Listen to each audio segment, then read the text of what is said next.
All right. So Baruch atah Adonai Eloheinu melech haolam, asher kitshanu b'mitzvotav v'tzivanu la'asok b'divrei Torah.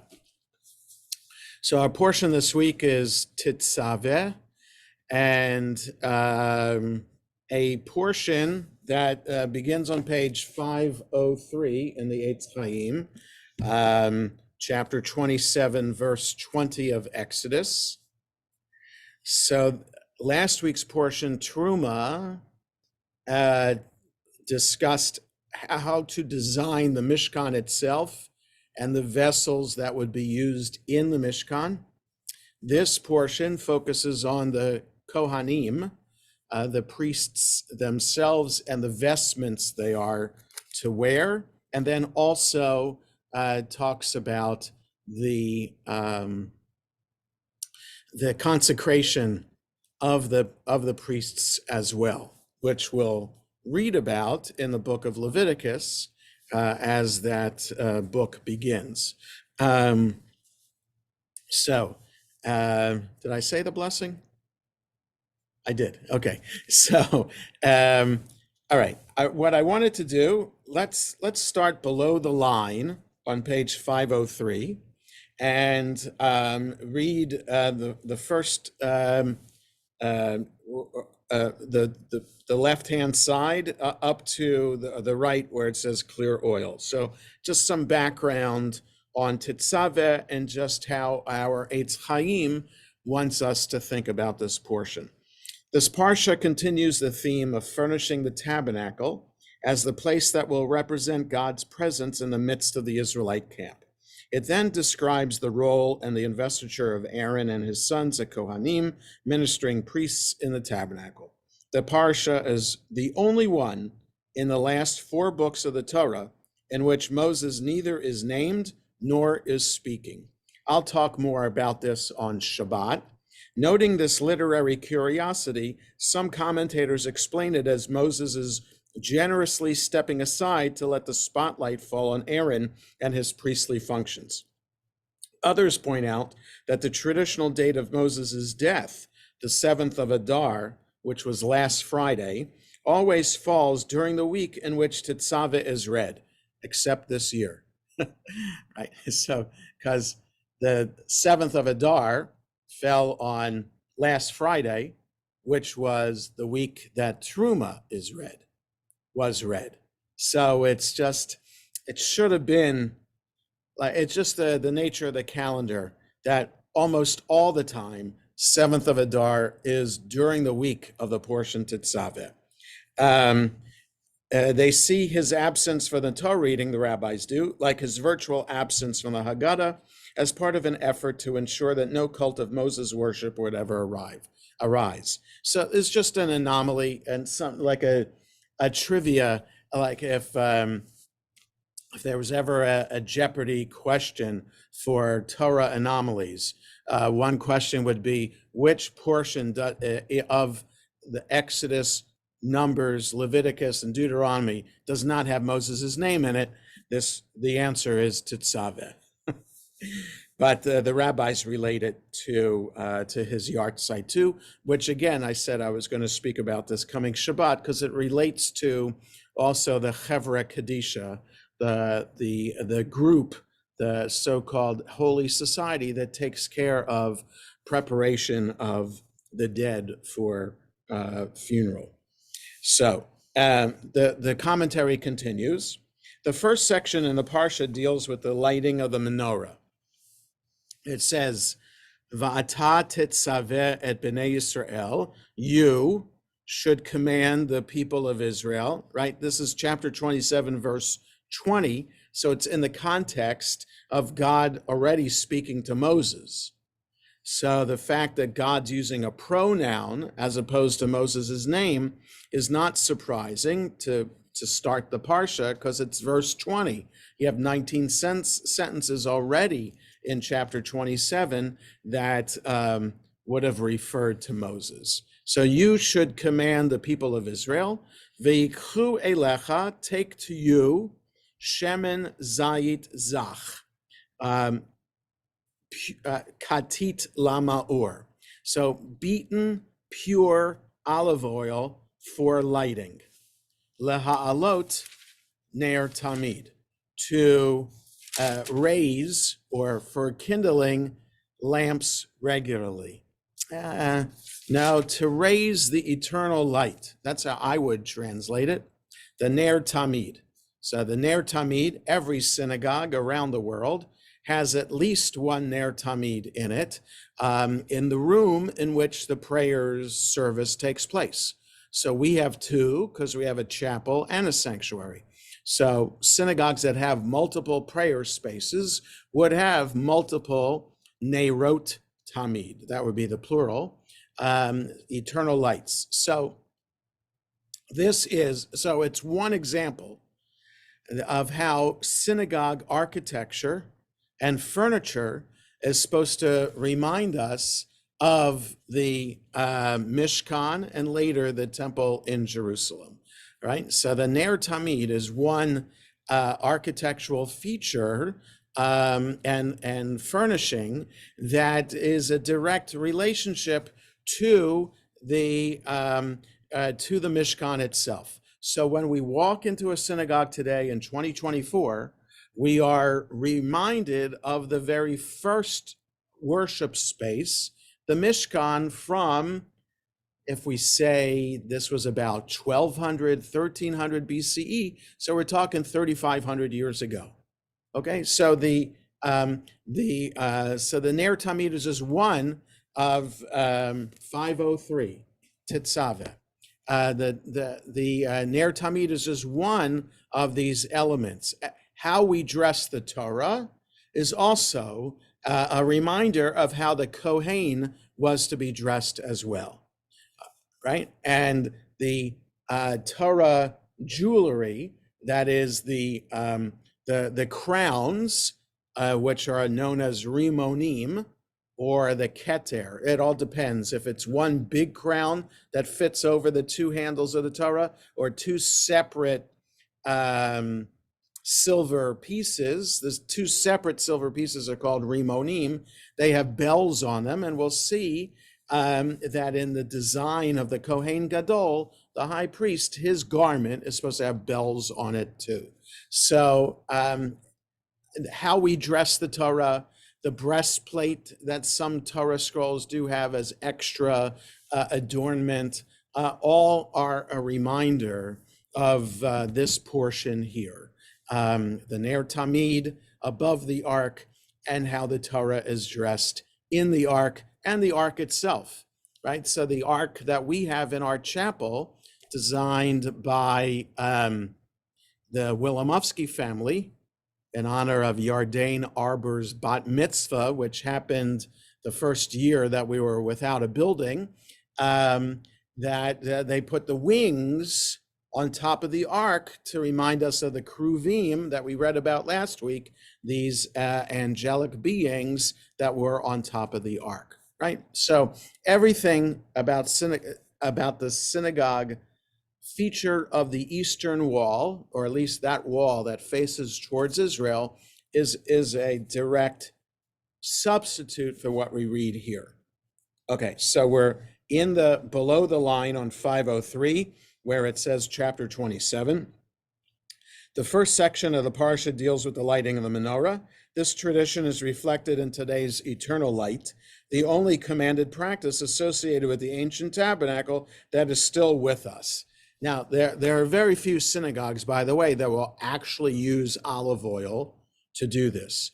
It's high maintenance and also dangerous to have an actual fire burning, which would mostly be unattended during the week.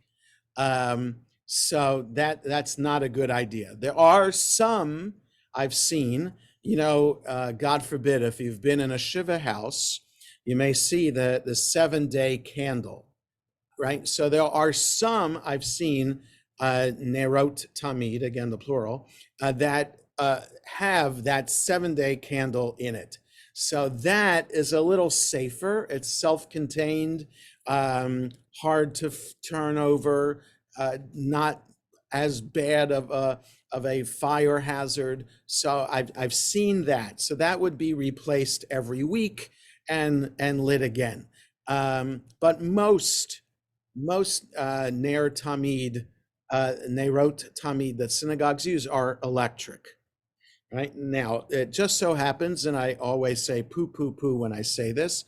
So we've been in our building 12 and a half years, and the lights in our Nerot Tamid sanctuary and chapel have not gone out. They're on a separate power line, and they have a backup generator so that if we lose power in the building, the Ner Tamid stays lit.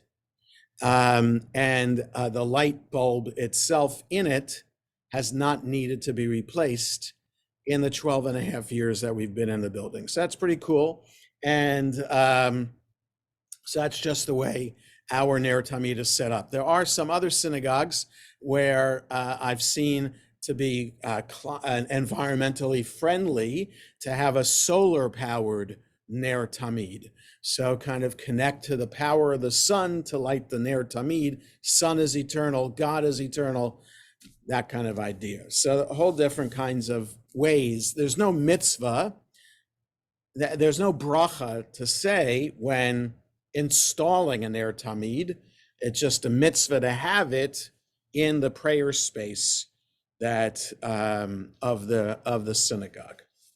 So now it goes on. Last line, why has light been such a favorite symbol of God? Perhaps because light itself cannot be seen. We become aware of its presence when it enables us to see other things. Similarly, we cannot see God, but we become aware of God's presence when we see the beauty of the world, when we experience love and the goodness of our fellow human beings. Similarly, fire has been used to symbolize God's presence. Like light, fire is not an object. It is the process of liberating the energy hidden in a log of wood or a lump of coal, even as God becomes real in our lives in the process of liberating the potential energy in each of us to be good, generous, and self-controlled. So that's a nice idea. I like this idea of what fire is. So it looks like it's its own entity, but it's really the manifestation of the release of energy that's there in the product. So you get to the heating point of whatever element you use, wood, a candle wick, something like that, or a match. That energy is released through the fire that is there, and that's kind of like what God is, the ability for us to release the energy, the power to do good. If light is the symbol of God, then fire, the product of human technology, represents human efforts to bring the reality of God into our world.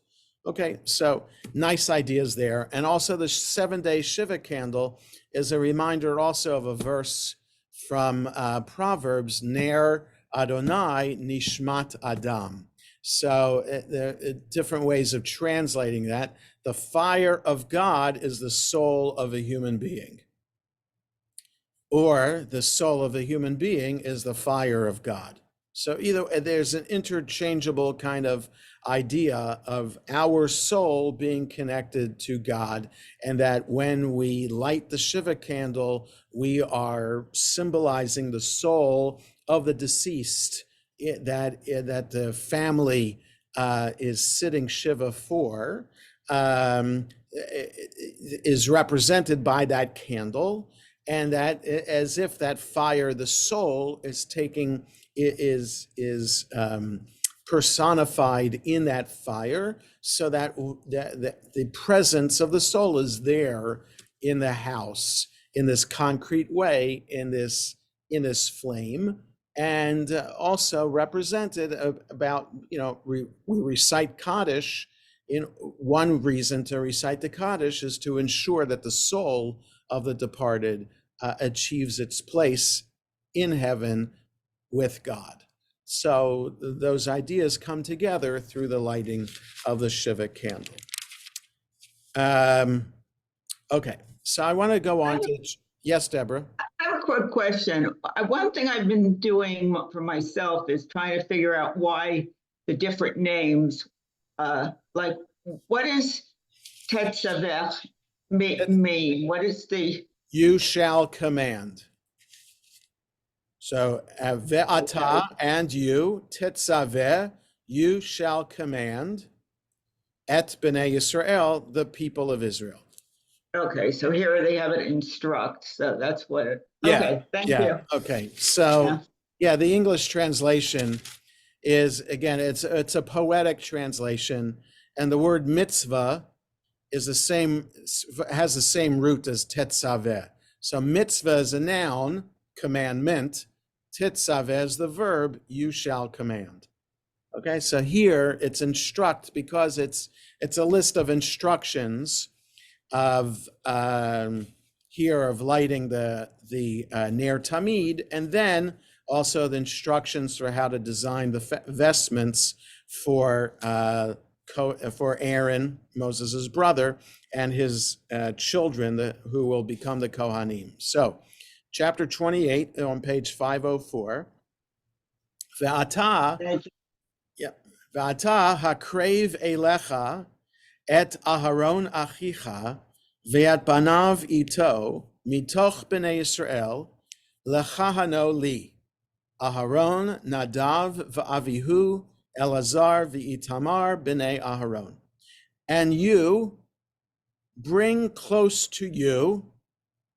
So I translate literally. You can follow along with the translation, see how Eitz Chaim, the JPS, does it differently. So, and you bring close to you Aaron, your brother, and his sons with him from among the people of Israel to priest for me. So it says to serve as priests. So lechahano li, again, I guess to serve as priests would be pretty close to the literal. To officiate as a priest to me, and reiterating now, Aaron, Nadav, and Avihu, Elazar, and Itamar, the children of Aaron. Okay, so set aside Aaron and your nephews, Aaron, Nadav, and Avihu, Elazar, and Itamar, to be the priests. Now, I just want us to remember that back when the Ten Commandments were given and God revealed, and the people experienced God's revelation on Mount Sinai, God called the entire people of Israel as a nation of priests. So there's a transition that is taking place from the experience at Mount Sinai, where everybody is supposed to aspire to act in a way that they are priests of God. Right? There's no such thing as a Mishkan yet.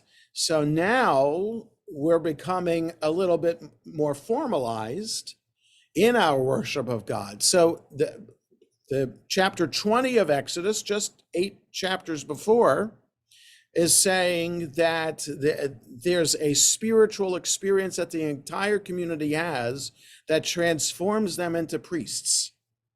And now in chapter 28, let's stop that idea and say instead, we're going to have this whole system now of creating a subset of the people of Israel as the family of Kohanim. Okay, so this could reflect a different author of a strand of the Torah that's inserted here. So though biblical scholars today tend to agree that there are different strands, that editorial strands that we can see in the Torah, and there are certain aspects of them that kind of highlight the differences of authorship. So one is the name of God, how God is referred to. If God is referred to as Yud He Vav He, that's one author. If God is referred to as Elohim, that's another author. If we're dealing with law, then it depends what kind of law. If it's law about the related to the tabernacle and sacrifices, then that is seen by biblical scholars to be the priestly author. So here it seems pretty clear that this section is the priestly author because it's talking about the origin of the priestly family within the tribes of Israel. Okay, so it's possible that the priestly authorship here is inserted here, but you have a different strand that deals with Mount Sinai and that experience. And they're put together, not necessarily to be in conflict, but just to highlight for us the different origin stories of the community of Israel. Okay, so what we have here, so the Kohanim are being designated as Moses's brother and his nephews. Okay, so God is saying Moses and Aaron and his sister Miriam are all Levites. They're from the tribe of Levi. Okay, so one of the 12 tribes. So, but now God is saying from Moses' brother Aaron now becomes a subset of the tribe of Levi. They will become Kohanim. Okay, so anybody who's a Kohen today officially is part of the tribe of Levi, and anybody who's a Levi is part of the tribe of Levi. So Kohen and Levi are the tribe of Levi, but Kohen is a subset of the tribe of Levi, not their own tribe themselves. Okay, so if we were to take DNA samples from Barbara and Deborah, who are both Levites, there would be something different in their DNA that traces back to this time. Well, I think that for sure for Kohanim, that has been done. You take a DNA sample from a Kohen today. There's a marker there that has been found that goes all the way back to around this time. It's a 3,500-year-old marker in the DNA, which is kind of remarkable. Okay, so there is some kind of scientific evidence that there's something unique about the Kohanim today that is different from other Jews, and it sets them apart from other Jews. Okay, so we have that here designating the family here, and for 3,500 years, the Kohanim have been separate. Okay, we go on a little bit. Va'asita vigdei kodesh le'aharon achicha lechavod uletifaret. Make holy garments for Aaron your brother, for, now I'm going to translate it, for honor and glory. And here it says dignity and adornment. Okay, so yeah, but kavod usually is honor. Tiferet is usually glory. Like the synagogue, there are many synagogues that are named Tiferet Yisrael. It's not adornment of Israel, it's the glory of Israel. Tifereth Israel, sometimes it's called, like on 16th Street, there's a Tifereth Israel. There are a number of Tifereth Israels around the world. So Tiferet in that context means glory, not adornment. It's more like glory. Okay. Ve'ata tidaber el kol chachmei lev asher miletiv ruach chachma va'asu et bigdei Aharon lekadsho lechahanoli. And you speak to all those who are wise of heart. So it's just translated as skillful. So it just leaves something out in a translation. So Chachmei Lev is wise of heart, but Lev also in the Torah means mind. It's not heart necessarily. So wise of mind means talented, skilled,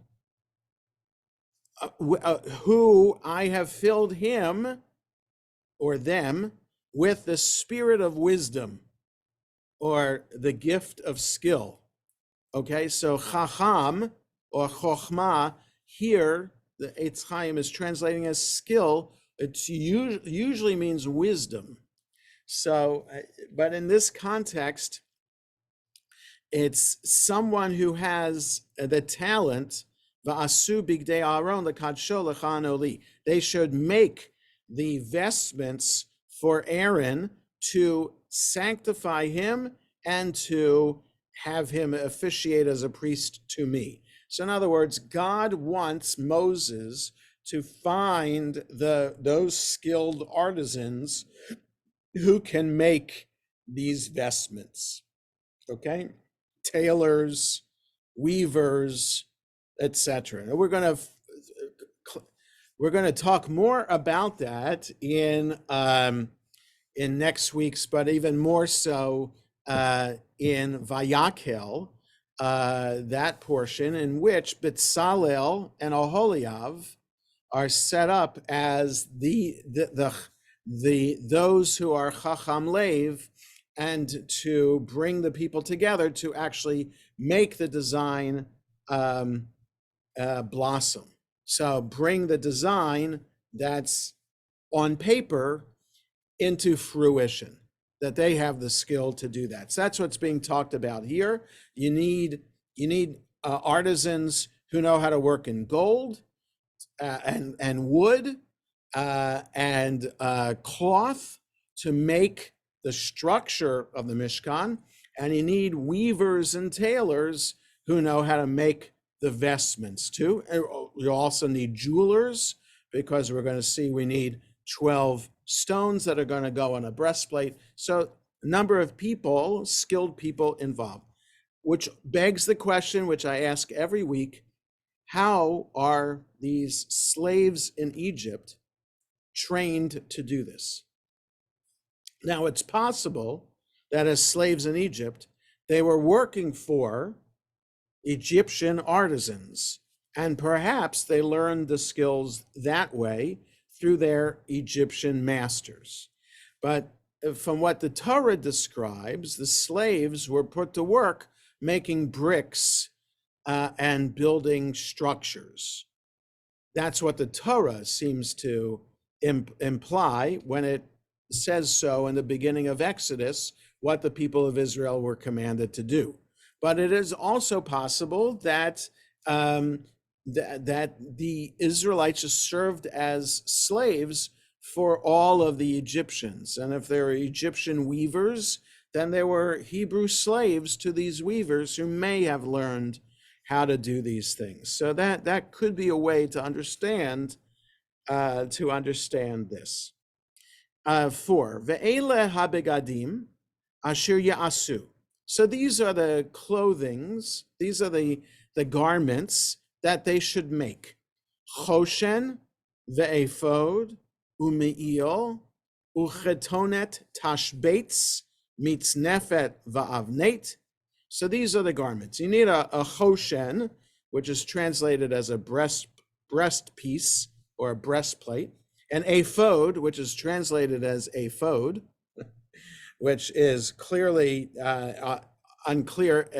Well, it's if our biblical scholar who does the top part of the above the line commentary is supposed to translate or help us understand what it is. So if we just look on the right hand side above the line on 505, where it says the ephod, following the pattern of the prescriptions for building the tabernacle, the instructions for the priestly vestments begin with the most important item, a long vest, the ephod.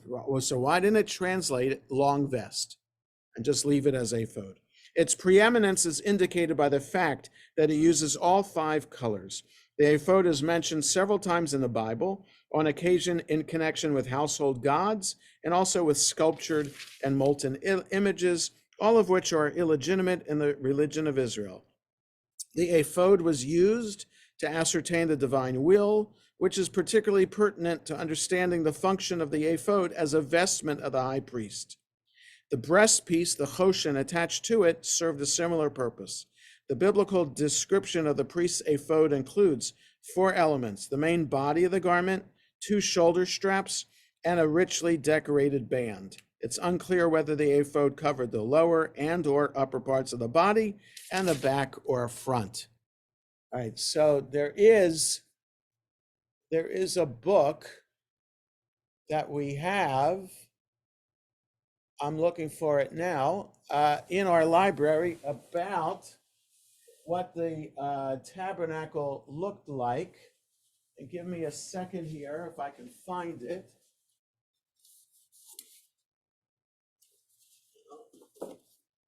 Just a second.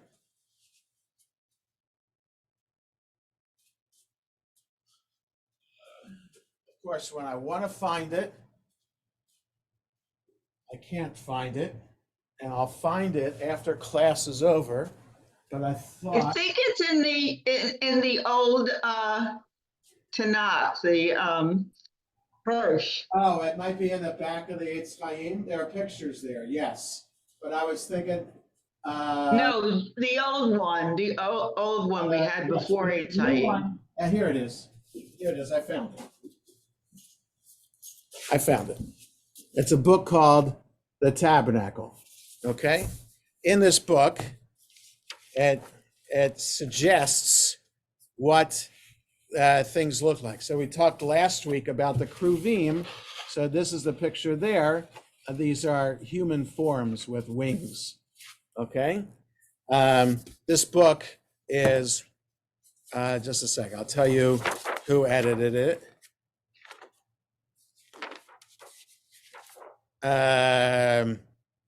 Moshe Levine, published in Israel. Okay, so it's what the structures looked like, but we'll get to the vestments. Oh, here we go. Okay, so here is what this guy thinks. Oh, you can't, let me just see. Okay, you'll see this better in a moment. Let me just change my background. I have the Israeli flag instead. I'll do none. Okay, so now you'll be able to see it. Okay, so this is what he thinks Aaron looks like. And so Aaron with the fancier garment on the left and his sons on the right. Okay, Aaron as a high priest would have the more elaborate garment. Okay, so this is not a color picture. Then this is some of the undergarments and a belt and something on the top there, what goes around his head. Okay, and here's a color picture. This is what he thinks the ephod looks like. So it's an overgarment with fringes on the bottom. So that's tash uketonet tashbeitz, a fringed garment. Okay, that's how our Eitz Chaim fringed tunic. And then this is the ephod. So it has some straps on it and a belt, I guess would like an apron kind of thing with a string that would tie around his back. And here we go, in color. So he has kind of like a chef's hat, or what Cantor Levin used to wear, may he rest in peace, and other cantors from the old school. What looks like a cantor's hat. And here's the outer, the breastplate, which we haven't gotten to yet, but we had Choshen. So there are 12 stones on here for the 12 tribes of Israel. And there are also more stones on the shoulder straps and other things here, right? So it's a light blue garment, though I don't think it says so in the Torah that is. No, it is. So 6, they shall make the ephod of gold, of blue, purple, and crimson yarns. Okay, so that's the blue there. Okay, so again, this is what Professor Mordechai Levin thought it looked like. And here's the Choshen with the 12 stones on it. Okay. And those 12 stones too, how to translate them is unclear. And also, he's supposed to wear something around his head that it's hard to see there, but it's supposed to say Kodesh, Kadosh Ladonai, or Kodesh Ladonai, holy to God. So that's what the high priest has to wear around his head. And yeah, so that's those pictures. So again, that's Moshe Levine thinks, and so I think this is, well, what do I know I'm not a scholar, so I don't know if this is the latest and still accepted depictions of what the all the vestments and all the utensils in the ark are supposed to look like. But that's his idea. It helps us understand these unusual words. So these are the garments. So verse 4, again, these are the garments that they should make: a choshen, a breastplate, an ephod, like a robe, a me'il, a cloak, and a ketonet tashbetz, a fringed garment, mitznefet, a headdress, va'avnet, and a sash. And make the holy garments for Aaron, your brother, and his sons to serve as priests for me. Vehem yikhu et hazahav, v'et hatechelet, v'et ha'argaman, v'et tolat hashani, v'et hashesh. And they should take gold, blue, purple, crimson yarns, and fine linen. So that's how they were supposed to make it. So there's a word here, so that I just want to talk about for a couple moments, and that is the word tashbetz. So there's a bunch of emails that I get in my inbox every week about Devar Torah for that week's Torah portion. So one is from the Fuchsberg Center in Jerusalem. That's the United Synagogues, the conservative movement's headquarters in Jerusalem. And they have a school there, and they have faculty. And one of them is a woman who writes a Devar Torah, and she, I forget her name, it's just slipping, but she wrote about this word tashbetz, because in the Torah, it's only here talking about the kind of garment. So it's translated as fringed, but it also means interwoven. There are only 2 other places in the Bible where this root is used. So it's used in, I'm going to, let's see if I can share my screen, because I want to show you where it's used. So just a second here. It is used in the book of 2 Samuel, verse 9, chapter 1, verse 9. So Saul is about to die. He was injured mortally in battle and wants somebody to strike him through to do the last, to put the end to his life, put him out of his misery. So Vayomer Eli Amodna Alai Umotateni. So the person who actually did him in is reporting back to David about what happened. So he said, then he said to me, King Saul said to me, stand over me and finish me off. Motateni. That it means death. Motateni, make me dead. Ki achazani hashavatz. So Shin Bet Sadi, because for I am in agony and am barely alive. Ki kol od nafshi bi. So what does that mean? He's in agony. What does agony have to do with a fringed tunic?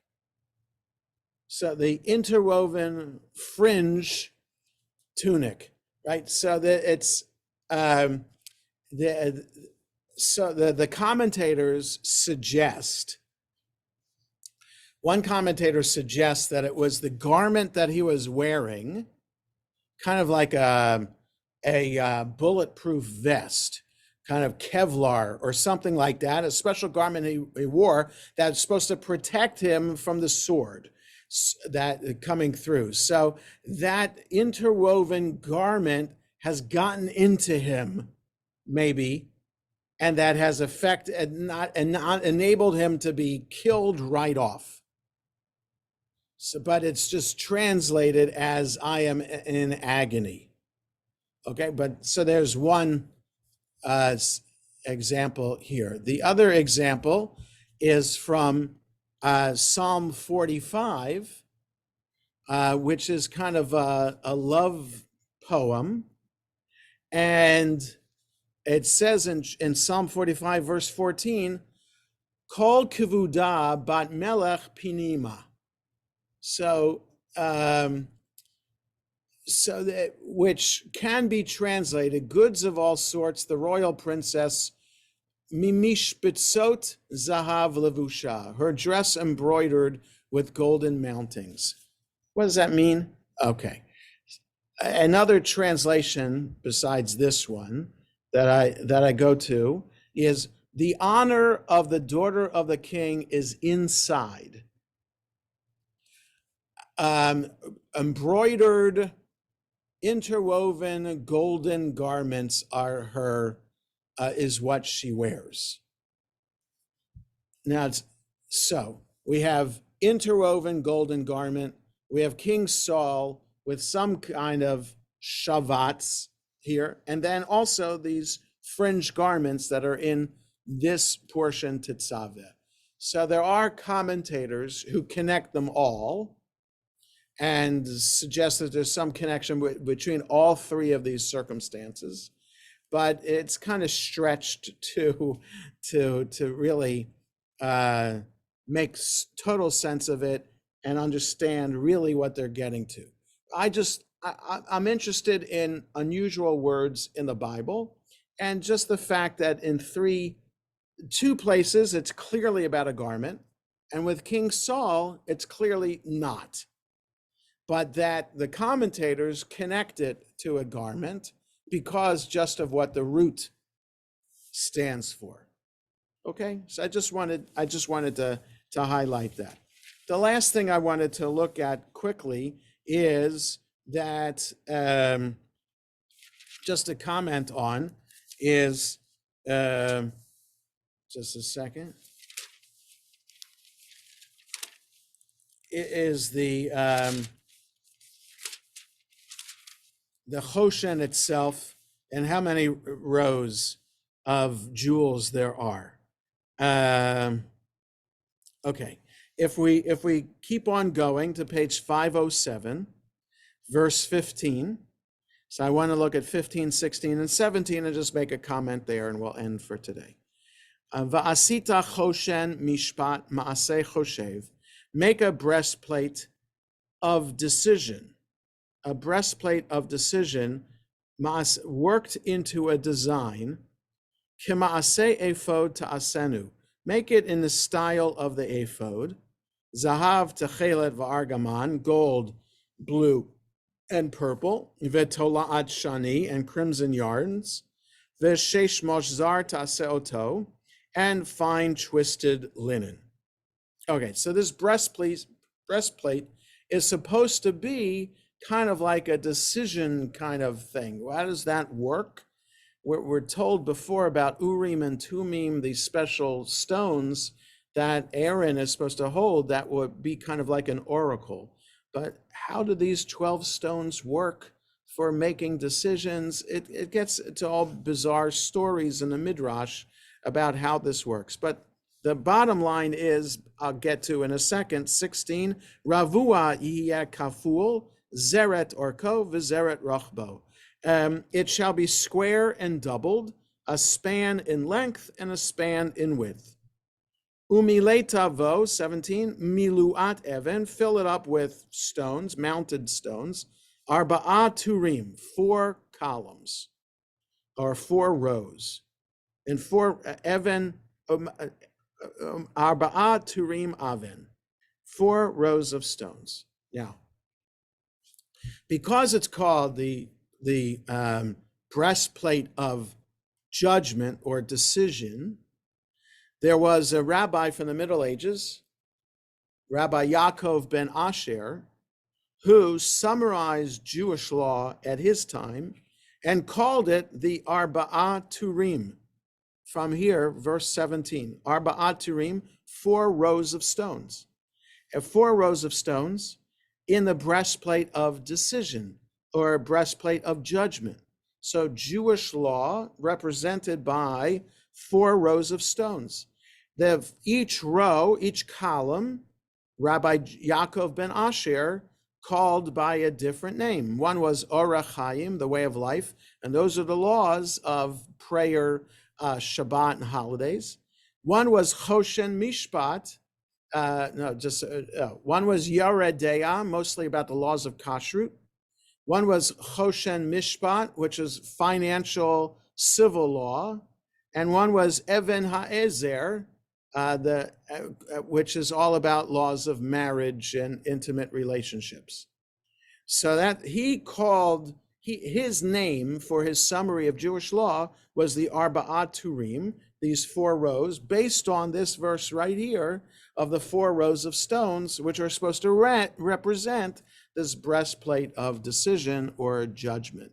So here the rabbis carrying forward this item that hadn't been used since the temple was destroyed 2,000 years ago, now come to life in the Middle Ages. Yaakov ben Asher, I think, was in the 1300s. And then Rabbi Joseph Caro, when he edited the Shulchan Aruch 200 years later, maintained those four names in his summary of Jewish law as well. So the Choshen, so the Ner Tamid is in the synagogue to keep the history, the object of the original Ner Tamid alive in our community today.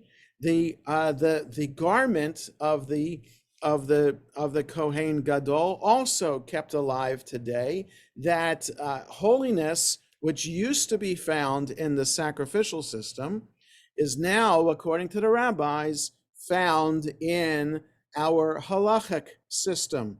When we study Torah, when we interpret Torah to derive Jewish law, that is our way of communicating with God, like sacrifices were a way of communicating with God, and studying and deriving Jewish law is a way to bring God's presence into our midst, just as the sacrifices were supposed to bring God's presence into our midst as well. So the fact that the rabbis, Rabbi Yaakov ben Asher and other rabbis, use the Choshen, the breastplate, as the name for the book of Jewish law, is that rabbis and our tradition's way of keeping this, what could be anachronistic, could be obsolete, not obsolete, but bringing new life to it in a new way. Okay, so that's what I wanted to share with you today, and I hope everybody has a good rest of the day.